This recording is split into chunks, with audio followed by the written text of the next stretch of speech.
Tutto pronto qui al Parco San Giuliano di Mestre per il concerto di domani sera dei Pinguini Tattici Nucleari. Si attendono 60.000 persone, ingresso vietato alle telecamere.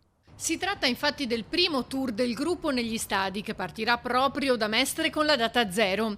Qualche anticipazione, spoiler per i più moderni, arriva proprio da uno dei musicisti arrivati alcuni giorni fa per le prove, Riccardo Zanotti, autore del gruppo. È una roba incredibile.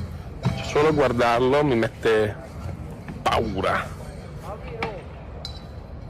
ma anche eccitazione.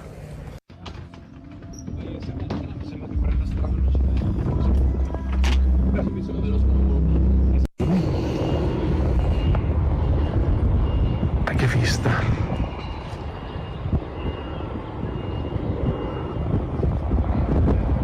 Mobilitata la macchina della sicurezza, la città è in fermento, soprattutto dal punto di vista organizzativo, affidato a Vela.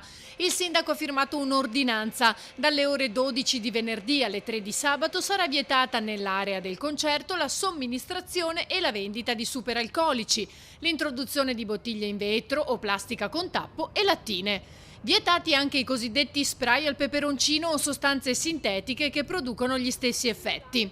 Già esauriti tutti i parcheggi a pagamento su prenotazione.